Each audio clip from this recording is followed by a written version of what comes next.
লোকদেবতা মাসান ঠাকুর। বঙ্গের লোকসংস্কৃতি বৈচিত্র্যে ভরপুর। অনেক প্রাচীনকাল থেকে নানা বিবর্তনের মধ্য দিয়ে এই লোকসংস্কৃতির কোনো কোনো ধারা বর্তমান কাল পর্যন্ত পৌঁছেছে। লক্ষ্য করলে দেখা যাবে প্রাচীন লোক ঐতিহ্যের অধিকাংশটাই বিভিন্ন লৌকিক দেবদেবীর সঙ্গে জড়িত। পশ্চিমবঙ্গের এক একটি প্রান্তে এক একজন লোকদেবতার প্রাধান্য, যেমন উত্তরবঙ্গে লোকদেবতার মধ্যে প্রাধান্য পান মাসান ঠাকুর। আরও বিশেষভাবে বললে রাজবংশী সম্প্রদায় মানুষের মধ্যে এই দেবতার পূজার ব্যাপক চল রয়েছে। দেবতার চেয়েও বেশি মাসান ঠাকুর উপ বা অপদেবতা নামেই পরিচিত। ভক্তির চেয়েও আসলে এরকম ভয় থেকেই মাসান ঠাকুরকে সন্তুষ্ট রাখবার জন্য তার পূজা করেন মানুষ। হিন্দুদের পাশাপাশি মুসলমান সম্প্রদায়ের মানুষও মাসান ঠাকুরের পূজা করে থাকেন। মাসান ঠাকুরকে নিয়ে কিংবদন্তি অনেক ছড়িয়ে রয়েছে। বিভিন্ন লোক গবেষক মাসান ঠাকুরকে নিয়ে বিবিধ সব তথ্যের উপস্থাপনা করেছেন। উত্তরবঙ্গ এবং আসামের রাজবংশী সম্প্রদায়ের মানুষের মধ্যে মাসান ঠাকুরের পূজার প্রচলন সবচেয়ে বেশি। তবে নেপালের ছাপামোরাং, বঙ্গাইগাঁও, নলবাড়ি প্রভৃতি জেলায়ও মাসান ঠাকুরের পূজা হতে দেখা যায়। এই মাসান ঠাকুরের জন্ম বৃত্তান্ত নিয়ে নানা রকম কিংবদন্তি প্রচলিত রয়েছে। বিভিন্ন কিংবদন্তি এবং লোকগাথা অনুসারে মা কালীর 18টি সন্তানের মধ্যে প্রথম হলেন মাসান ঠাকুর। মাসানের জন্ম সম্পর্কিত বিষয়ে গবেষক চারুচন্দ্র সান্যাল রাজবংশীস অফ নর্থ বেঙ্গল বইতে লিখেছিলেন যে মাসান হলেন ধর্ম ঠাকুর এবং মা কালীর সন্তান। এই প্রসঙ্গে বলতে হয় যে মাসান ঠাকুরের জন্মকথা বিষয়ক একটি ছড়া প্রচলিত রয়েছে। নাচিতে নাচিতে কালী ছুঁইয়া পড়ে ঘাম, তাতে সৃষ্টি হইলা এই জল মাসান। গবেষক দিলীপ কুমার দের মতো কেউ কেউ এই ছড়ার সরল অর্থ করে বলেন যে আনন্দে নাচতে নাচতে মা কালীর যেসব ঘর্মবিন্দু পড়েছিল তা থেকেই মাসানের জন্ম। কিন্তু এই ছড়াটির আরেক রকম মানে পাওয়া যায়। সেই মতে বিবস্ত্রা মা কালীকে দেখে ধর্ম ঠাকুরের ধাতুস্খলন হলে তা থেকে মাসান ঠাকুরের জন্ম হয়। এই দ্বিতীয় অর্থটি প্রসঙ্গের মনসার প্রচলিত ও জনপ্রিয় জন্ম বৃত্তান্তটি মনে পড়তে পারে। কোচবিহারের সিতাই অঞ্চলের মানুষের বিশ্বাস যে মাসান হলেন বুড়িমায়ের সন্তান। এমনই বিচিত্র সব জন্ম বৃত্তান্তের তত্ত্ব প্রচলিত রয়েছে। রাজবংশীদের মধ্যেই এমন বিশ্বাস রয়েছে যে আসলে শ্মশানে মশানে বিচরণকারী শিবই ক্রমে মাসান ঠাকুরে পরিণত হয়েছে। পূর্বে নাকি মাসান পূজা হতো শ্মশানে, সেই শ্মশান থেকেই দেবতার নাম হয়েছে মাসান। অন্যদিকে গবেষক গিরিজা শঙ্কর রায় বলেছেন মাসান হলেন কুবেরেরই আরেকটা রূপ। দিনহাটার আলোকবাড়ি গ্রামে মাসানকে কুবের হিসাবেই পুজো করা হয়ে থাকে। আবার রাজবংশীদের মধ্যে প্রচলিত আছে যে কুবেরের দ্বাররক্ষী যক্ষই আসলে মাসান ঠাকুরের আরেক রূপ। এই সূত্র ধরে অনেকে মনে করেন যে মাসান হলেন যক্ষ ও যক্ষীর পুত্র। এমন কিংবদন্তি আছে যে মাসানের জন্মের পর তার ধাইমা তার নারী কুণ্ডলীটি জলে ফেলে দিয়েছিল এবং তা থেকেই নাকি কলমি শাকের জন্ম হয়েছিল। সেই জন্যই ভাদ্র মাসে রাজবংশীদের অনেকেই কলমি শাক খায় না। এমনই কিংবদন্তিতে ভরপুর এই লৌকিক দেবতা আদতে উপ বা অপদেবতা হিসাবেই অধিক পরিচিত। ভক্তির থেকেও হয়তো মানুষ তাকে ভয় পায় বেশি। মাসান ঠাকুরের উপকারী এবং অপকারী এই দুই রূপেই মানুষের মনে বিরাজমান। রাজবংশীদের মধ্যে মাসান ঠাকুরের ভর করার একটা ব্যাপার প্রচলিত রয়েছে। স্থানীয় লোকজন বিশ্বাস করে থাকেন যে শনিবার বা মঙ্গলবার বা অমাবস্যার সময় মাসান ঠাকুরের কোপ পড়ে।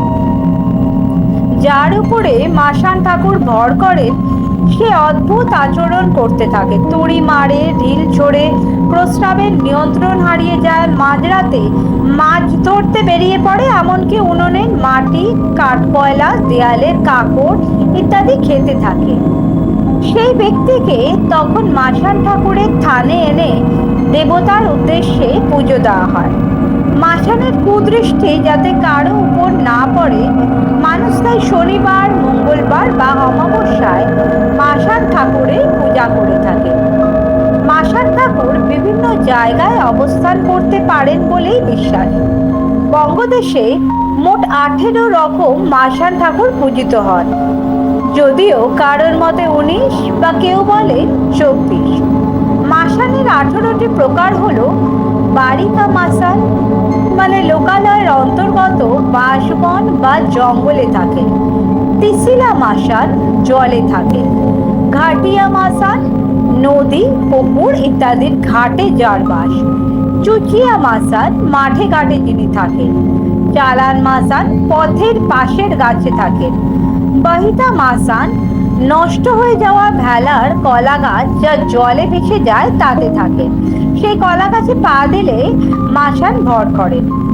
কাল মাসান, শ্মশানে থাকেন। কুহলিয়া মাসান, গাছে থাকেন এবং কোকিলের মতো ডাকেন। কেউ সেই ডাকে সাড়া দিলে তিনি ভর করেন। নিশি ডাকের সঙ্গে এর কিছুটা সাযুজ্য রয়েছে। নাঙ্গা মাসান, উলঙ্গ হয়ে থাকেন এবং এর দেখা পেলেই মৃত্যু ঘটে মানুষের। বিসুয়া মাসান, এই মাসান ভর করলে মানুষের সর্বাঙ্গে বিষ বেদনা হয়। অপুয়া মাসান, ইনি ভর করলে মানুষ কেবল বমি করে। শুকনা মাসান, এই মাসানের ভরে মানুষ ক্রমে রোগা হতে থাকে। ভুলা মাসান, এই মাসান মাঠে থাকেন এবং রাত্রে পথিকের পথ ভুলিয়ে দেন। এর সঙ্গে আলেয়ার কিঞ্চিত মিল রয়েছে। ট্যামসা মাসান, ঘন জঙ্গলে এই মাসানের বাস। অঙ্গিয়া মাসান, ইনি বহুরূপী। ছলনার মাসান, ছল করে যিনি পথ ভোলান। ন্যাড়া মাসান, এই মাসানকে দেখতে রোগা ন্যাকড়া এক বালকের মতো। এবং পলি মাসান, এই মাসান গ্রামের মধ্যে নির্জনে বসবাস করে। অনেকে আরেক রকম মাসানের কথা বলেন, যার নাম এলিয়া মাসান, যিনি স্বপ্নে মানুষকে আক্রমণ করে। অবশ্য এছাড়াও আরো অনেক রকম মাসান রয়েছে, যেমন কুশিমারি মাসান, সিংহ মাসান, মুড়িয়া মাসান, সুন্দরমালা মাসান প্রভৃতি। মাসান ঠাকুরের মূর্তিরও নানা রকম ফের লক্ষ্য করা যায়, তবে সর্বক্ষেত্রে মাসান ঠাকুরের বিগ্রহ বিকট দর্শন। একটি মতে নদীতে ধর্ম ঠাকুরের ধাতুস্খলনের ফলে যেহেতু মাসানের জন্ম, তাই মাছকে তার সহচর বলা হয়। সেই কারণে মাছের পৃষ্ঠের উপর দণ্ডায়মান মাসান মূর্তি দেখতে পাওয়া যায়। এছাড়া কোথাও হাতি, কোথাও কচ্ছপ, কোথাও বা সিংহকে মাসানের বাহন রূপে দেখতে পাওয়া যায়। বেশ কিছু জায়গায় বাহন হিসাবে ভেড়াও দেখা যায়। অনেক ক্ষেত্রে লক্ষ্য করা যায় মাসান ঠাকুর পদ্মাসনে বসে আছেন। কোথাও কোথাও মাসান ঠাকুরের রং হয় কালচে বা নীল, তবে অধিকাংশ ক্ষেত্রেই মাসান ঠাকুরের মাথায় ঝাঁকড়া চুল, একটি ফেট্টি বাঁধা মাথায় মোটা গোঁফ, শরীরও মোটা এবং হাতে গদা থাকে। এমনকি বুকের মাঝখানে বড় বড় এক জোড়া চোখ আঁকা বিগ্রহ খুব প্রচলিত। কোচবিহার ও আলিপুরদুয়ারের একাংশে মাটি দিয়ে মাসান ঠাকুরের বিগ্রহ তৈরি হয়। আবার জলপাইগুড়ি ও আলিপুরদুয়ারের বেশ কিছু স্থানে বিগ্রহ তৈরি হয় শোলা দিয়ে। নেপালে আবার রাজবংশীয় ধামাল জনজাতির মানুষ মাটির ঢিবি বা পাথরের খণ্ডকে মাসান ঠাকুরের জ্ঞানে পুজো করে থাকে। আবার উত্তর ও দক্ষিণ দিনাজপুর জেলায় একটি বিশেষ মুখোশকে মাসান ঠাকুর হিসাবে সেখানকার মানুষ পুজো করে। অনেক জায়গাতেই মাসানকে উগ্ররূপে পুজো না করে তুলনামূলক নরম স্বভাবের একজন দেবতার রূপে পুজো করা হয়। সেসব ক্ষেত্রে মাসান ঠাকুরকে ঘোড়ার পিঠে চড়া অবস্থায় দেখা যায়। উত্তরবঙ্গ অঞ্চলের দেওসি, ওঝা, কীর্তনিয়া ইত্যাদি পূজক সম্প্রদায় মাসান ঠাকুরের পুজো করে থাকে। মূলত ভাদ্র মাসে তার পূজা হলেও এমনিতে সারা বছরই মাসান ঠাকুরের পূজা হয়ে থাকে। দীপান্বিতা অমাবস্যাতেও কোথাও কোথাও পুজো হয় তার। পূজার উপকরণের মধ্যে দেখা যায় চাল ভাজা, ছাটি মাছ পোড়া, কলা, দুধ, ঘি, ঝাঁটার কাঠি ইত্যাদি সব জিনিস। মাসান ঠাকুরের পূজার স্থানে লাল একটা পতাকা বা নিশান লাগানো বাঁশ বা কাঠি বা লাঠি পোতা থাকে। পূজকেরা লৌকিক মন্ত্র উচ্চারণ করে মাসান ঠাকুরকে তুষ্ট করেন। উল্লেখ্য যে কেবল হিন্দু ধর্মের মানুষরাই নন, মুসলমান সম্প্রদায়ের মানুষও কিন্তু মাসান ঠাকুরের পুজো করে। হিন্দু, মুসলিম ছাড়াও বিভিন্ন ধর্ম ও জাতির মানুষ আসেন মাসান ঠাকুরের থানে এবং এক সাম্প্রদায়িক সম্প্রীতির ছবি সেখানে ফুটে ওঠে।